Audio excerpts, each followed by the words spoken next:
We were in the middle of bringing rayas to Rabbi and Rabbi this morning about if a lechi that was not put up for the reason of a lechi can be deemed and rendered as a lechi.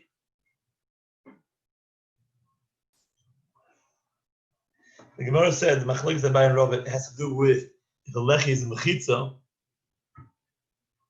then it can work because at the end of the day it's mechitza, it's there. But according to Rabbi, it won't work because it won't work because it's a hecker. It's a reminder, and if you don't make the reminder, it won't be a reminder. It's just there. It was always there naturally. If it has to partition off that side, so it is. Whether you did or not, it is. But if it's there to remind people, it has to be placed there intentionally to remind people. Thanks so much. Okay, Dr. Gemara weiter Toshima. Toshima. We are now in the middle of the wide lines. 8 lines, if you start from the top of the wide lines, on 15a, Testvav Amud Aleph, you go 8 lines down, near the end of the line, Toshima. Avne Geda Yotis Minagode, Avne Gode Yotis Minagode, Uvdalo Izumizu Pochos Mishloisho, Ein Tzarech Lechi Acher. If you build a gate of stone and there are bricks that are jutting out of the gate, and each brick on top of the next brick is less than 3 tvachim away, then you don't need another lechi that will serve as your lechi. But if they're more than 3 away, they can't be considered one long connected vertical standing lechi. They can't be rendered as a lechi. Says, and the picture for that is this. Example. So now you can, all of those, if they would really be filled up, those spaces, they would fill up that space, and that space, that space. And there would be a stick sticking out of the wall. So if they're within 3, you have a stick. If not, not. Now, who put that there? Well, they built the wall that way. So did anybody jut them out on purpose? So that, did anybody jut those out on purpose so that they should be a lechi? No, that's just the way it was built. Therefore the Gemara is asking. Therefore the Gemara is asking. You see that a lechi works. Like Abaye said, answers the Gemara, no, we're speaking about that they built it specifically so that it can serve as a lechi. Yehachi pshita, says the Gemara. If so, it's pashut. Of course, it can serve as a lechi. No,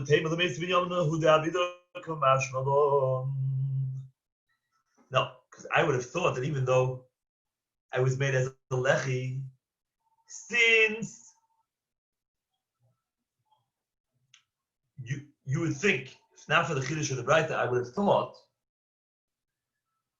the reason why they were built that way was in order to attach the gate to the other half. Because if people would one day want to create a full wall across, so they left over spaces to be able to put bricks in when I attach it to the next wall, so it all come together. So therefore, maybe what? You can't consider it a lechi. So therefore, even if you did it for the sake of lechi, maybe we won't consider it a lechi. Because there's absolutely no reminder, there's no hecker. And Rav is going with the story of hecker. Rav is trying to answer. He's like, it's all about hecker. So I would have thought you put it there for a lechi, and that's why it says lechi. But I would have thought that it still is working as a lechi, since it's lacking in its reminder Why is it missing a little bit in the reminder? Because it's pretty normal to end walls that way. In case you ever want to put them together, Kamash Malon, no. If you put it there on purpose, it does serve as a lechi. Toshima, let's bring another proof that Tani Rabbi Chia, because the Shetidu Echod, Kodus Mechavein, Ben Shaniri Bemechutz V'Shov B'Miftim, Ben Shaniri B'Miftim V'Shov B'Mechutz, Nidoi Mishum Lebechim.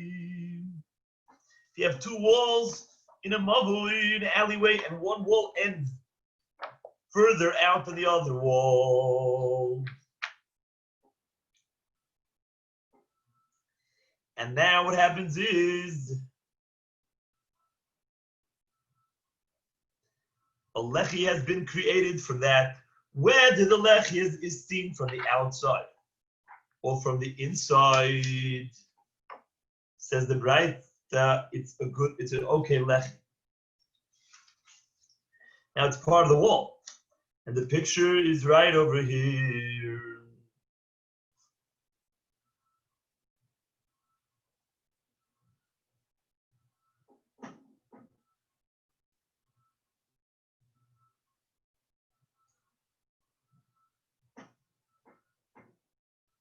Now, yeah. It's actually not longer. The walls are not longer, but here are the walls. There's two cases here. So in this case right here, the wall is coming out longer. So when you're walking Reshut Rabim, you see a lechi. This is the lechi. It's a longer piece attached to this wall. Or if you're walking here, now, when you're walking outside, you don't see anything. But if you walk when you're inside, inside of here, you see it. This wall is coming out, extends more. And the opposite case, it would be the opposite. The other group of people, the people in Reshut Rabim, would see that as a lechi. The people inside, they don't see anything. They don't see anything sticking out. They just see the wall going further in. So it says, either way, it's a good lechi. Now, who made the wall that way? You made it for a lechi? You didn't make it for the purpose of a lechi. Just that's the way the wall was built. So I can use it as a lechi. So let that be a proof to Abaya that you can use a lechi even though it wasn't made for a lechi, because it works as a mechiyit. So the Gemara says, the Rabbi says, no, you have to make it for this purposes as a reminder for a lechi. Or that case is speaking about you made the walls either thinner or thicker, purposefully for that purpose, for a lechi. So what's the chidush? Of course it works. The chidush is that in the story where you could only see the lechi from the outside, not from the inside, we still considered a lechi, as we had a whole sugya about that, big machloket. If you can only see the lechi from the outside, not from the inside, it's considered a lechi. So that's the chidush that it is. Toshima. Let's bring a proof from the following story. Rav was sitting in this alleyway on Shabbat. Ravuna, his Talmud, sat before him. Amalei, the shaman, he told his attendant, Rav told him, go bring me a pitcher of water. By the time he came back, the lechi fell. Once the lechi falls, you can't carry in the movi. So he showed him with his hand. He said, stop right there. And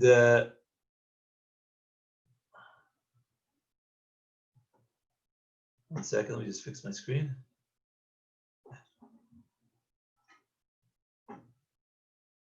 So he said, stop right there.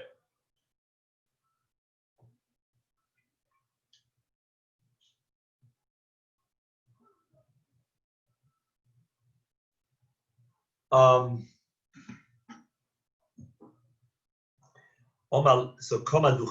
he stood in his place. Doesn't the Rav, which his name, he was Rav himself, Doesn't the master want to rely on this palm tree that's in it? Let that palm tree work. Omar, so he said, Domi this great rabbi, which is talking to Rav Huna himself, which was his disciple, seems like he hasn't ever heard a topic being explained to him properly. He doesn't even know a simple thing.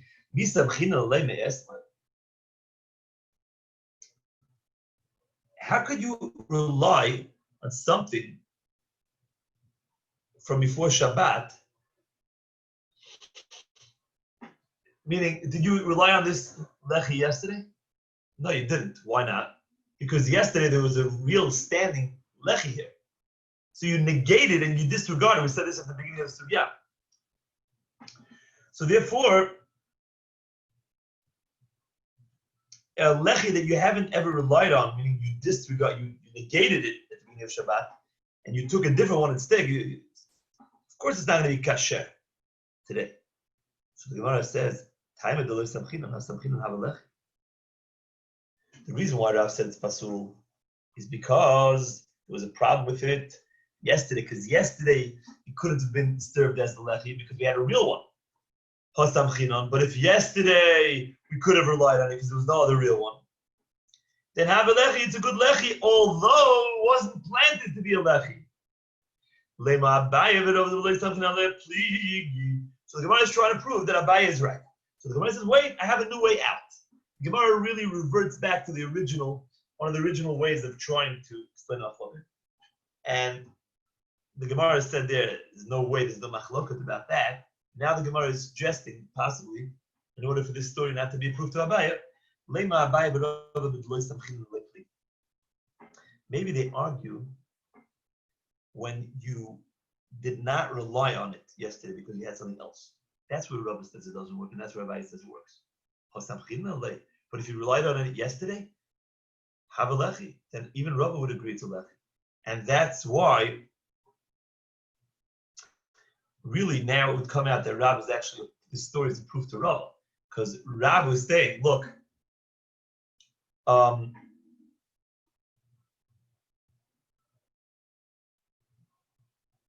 did you rely on this yesterday? You didn't. Meaning,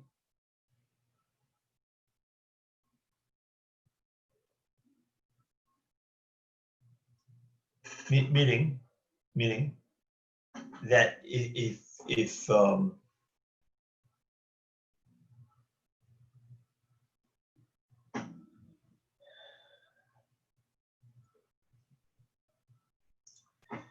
meaning, did you ever consider this a lechi yesterday? If you did,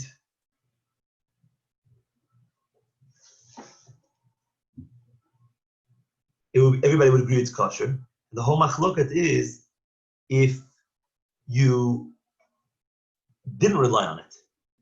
Where there, Abaye would say that it works. Meaning, if you negated it yesterday, then there's a machloket. Meaning, you said, I don't really want you as a lechi. Kind of negated it. I want this as lechi. Abaye says it still works because it's there. It doesn't matter that you put another one there. And the other one is the main one. It's still there. The Rabbi says no. You put another one there, so it's like you're negating it. But everyone agrees that if it was the only thing there yesterday, everybody would agree that it's kosher.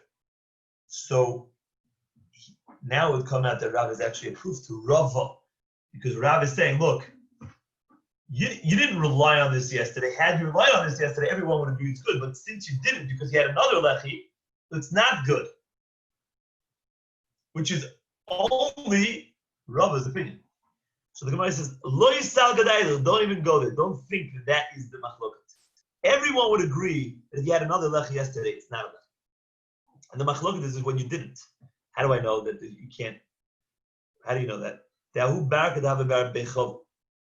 It was like this porch in the house of Bar Chovu, and it was being held up by a pillar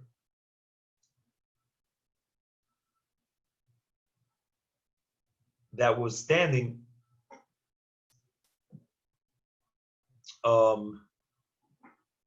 at the end of at the entranceway of one of a mavli. Now the pliga ba'abai of the kula shnayim. All the years, they would argue if that pillar was a good lechi. Abaye said it's okay. Rabbi said it's not. Now, according to if you tell me that the machloket is only in the lechi, that they had another lechi there. But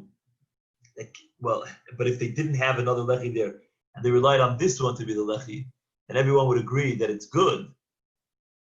So there had to be in all these years a time since they're arguing about it so much that they already started to rely on it like a lechi.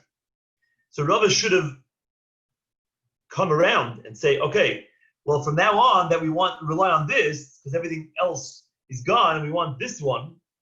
I mean, maybe last Shabbat it wasn't good, but now that lechi's gone. So for the following Shabbat, and he still argued. So you see, the Rabbi held it's a problem forever. Since the initial placing of this beam, this beam was to hold something else up. And that's its main function. It was never put up as a hecker. Therefore, they argue when you weren't Saimach on it, they argue when even when there was no other lechi there. Now, this is one of the 6 places where we pass in like Yal Kigam. This is the lamed of Yal Kigam lechi, and oh, that's so cute. I just can't come in there because I'm getting this shit on the Zoom now. Okay, so you lock it again and close it.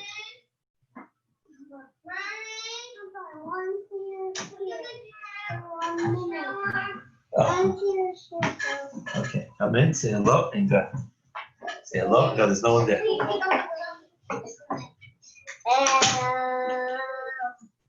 Hello. Okay, now we're learning Torah. If you go out and you get a discussion, surprisingly, maybe you're going to get something. Sure, let's see. I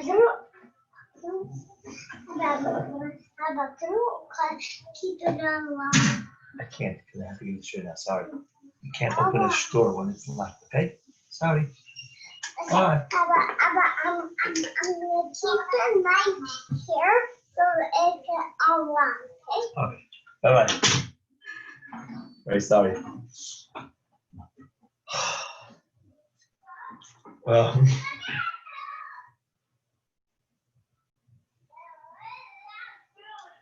let's start the next Mishnah. Bakol oisim l'chayayim.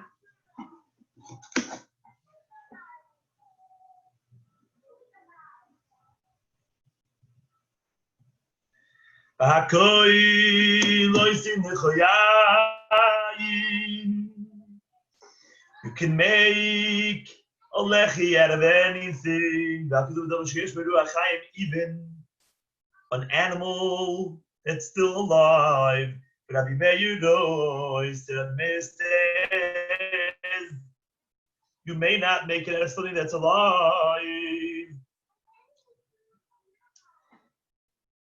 Okay. Another machlik. The goy umitam mishum goy. And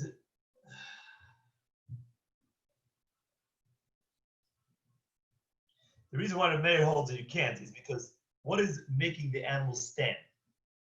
So making the animal stand is ruach chaim, spirit of life, and that doesn't have any reality to it. Moshe, you can't. It's not tangible. So it's nothing is making it stand. Therefore, what's the thing that makes it stand is nothing, so it's nothing. Mitam mishum goylel. The halacha of goylel is as follows. Goylel is like a covering over a cave, according to Rashi. And normally, a live animal can't become tamei, but still, in a case where you make him as the covering over a cave or a grave, he's mekabel tumah, special halacha. And not only that, but other people that touch the animal or are underneath the animal, they become tummy. According to Rashi, even after he leaves, he's still tummy. It's machlokes Rashi and Rabbi. Okay. Rabbi Meir says no such thing. Meaning that he can't become a goyel for a kever, a covering over a kever. Because since Rabbi Meir holds that a live animal can't be considered a partition, he also can't be considered a covering, which is also a partition, that you're covering over the mace. Therefore, for the same reason, because it's being held up by ear. The ear of life gives it life. Okay? Let's continue. And you may write a get of Nashim, a divorce contract on it. You write it on the horn of a cow, or on the hand of a slave, and you give the slave or the cow, he gives it to his wife. So you can do that even though it's alive. Rabbi Yosef Glili places, he says that it doesn't work. We'll see why. Says the Gemara. Rabbi Meir Tanya, you can't make anything with living spirit inside it into a wall for a sukkah, like an elephant. And not a lechi for a mavui, and not these boards that we spoke about a bunch of times, the right angles around the well. And they won't either be considered a covering, a partition, a mechitza over a kever, and they won't be mekabel tuma, and they'll stay tahor like any live animal that can't contract tuma. Rabbi Yossi Aglili also said, like in our Mishnah, you can't write a get on them. Why not? My time is Rabbi Yossi Aglili. The Tanya, because the Torah writes when a man divorces his wife, the katav la sefer. He writes her a sefer of severing, and he puts it in the hand. Ein li el a sefer. Sefer sounds like something that's made out of parchment, which is called a sefer. How would you know? How do you know, even if you don't write it on a parchment? Talmud lomar b'katavla. Katavla means, I didn't have to write the katavla. Could have just said, you give it to her hand. What do you give to her hand? The natam biyadah, sefer kritut. Why do you have to write? You write it. Obviously, you write it. Otherwise, how's it written? The fact that it wrote the katavla, that teaches you mikol makom. Write it on anything. In Cain, if it means to write it on anything, matav aboma sefer. So why the Torah gets so specific and write sefer? To teach you mas sefer davar she'eba ruach chayim be'eno ochel. Just like a sefer is something that doesn't have ruach chayim, doesn't have life. Ve'eno ochel, and it's not food. Afkol, so too, anything davar she'eba ruach ve'eno ochel. Anything that's not alive and doesn't eat is okay to be used as the sefer krisus. But something that's alive,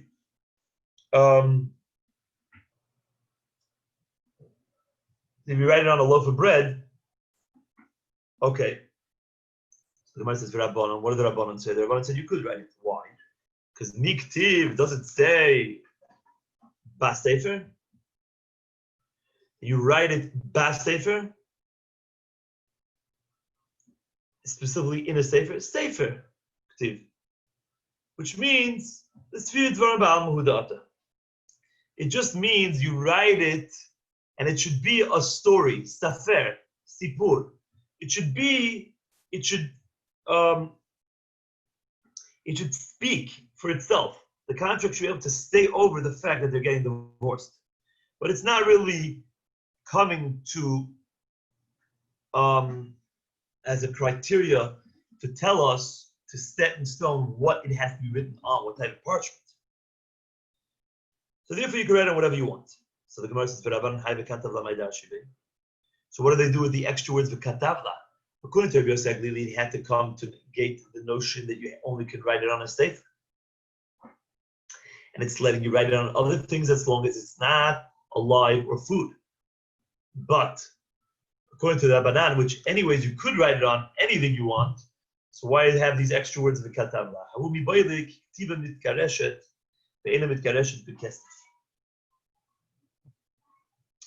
It's coming to teach you that she can only be divorced through a written get, but she can't be divorced with money. If her husband gives her money and he says, you'll be divorced with this money.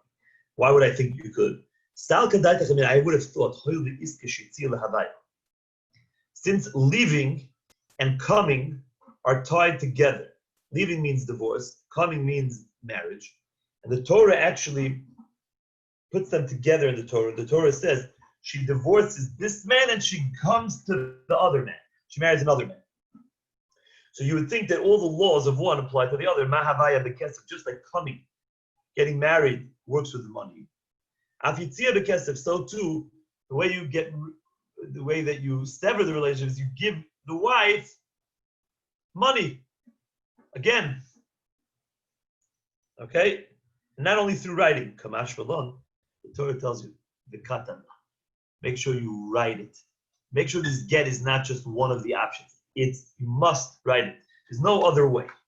Rabbi Yossi Aglili, that he used the katavla to teach you that you're able to write a get on anything that's similar to a sefer. It doesn't have to be mamash a sefer, it just has to be something similar, as long as it's not very dissimilar, which is like food or a live animal. So how would he know? How would he know that you actually can't give your wife money to divorce her? Nafkalei mistever kritut. He learns it out from the fact that the Torah writes sefer and then the word kritut. Kritut, the severing, is put next to the word sefer to teach you. Sefer kota. Only the book, which means the cloth, the parchment, the get, divorce contract, will sever her from her husband. Nothing else will sever her. Rabbanan, what do they do with sefer kritut? Why did it say kritut next to sefer? Lidavara koret ben olevina. To teach you that the get has to be something that will sever them definitely, permanently. And there's no ifs, ands, or buts, no condition stipulated into a divorce contract which can really tie her to her husband forever. What do we mean? Look at the Tanya, like we learned in the Rabbi. This is your get, on condition that you don't drink any wine.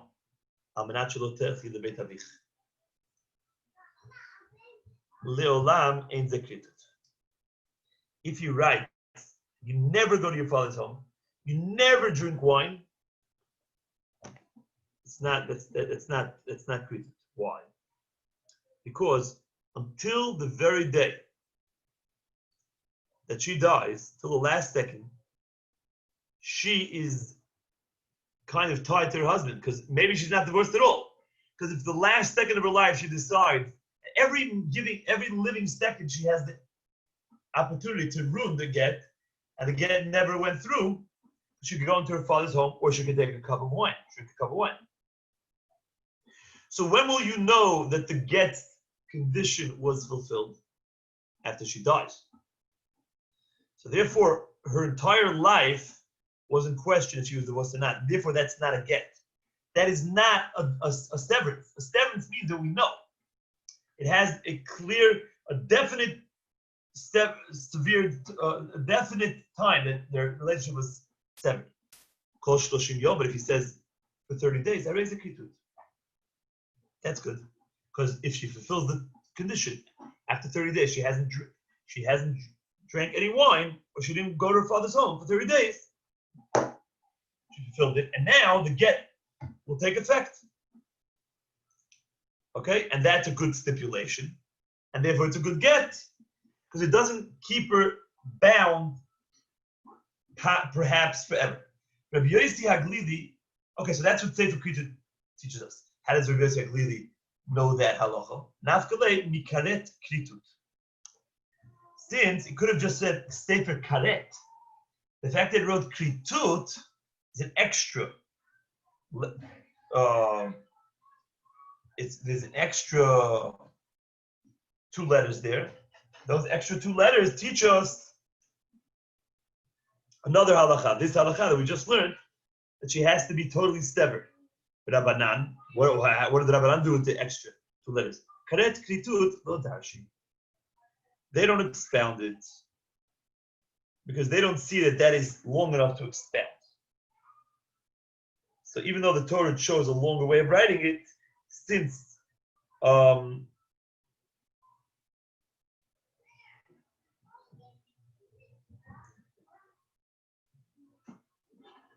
it's still a normal way of writing it, even though it could have been written shorter, you can't learn out to halacha. Zach Hashem, tomorrow we'll continue to learn the new Mishnah. Chazak Baruch, have a great night.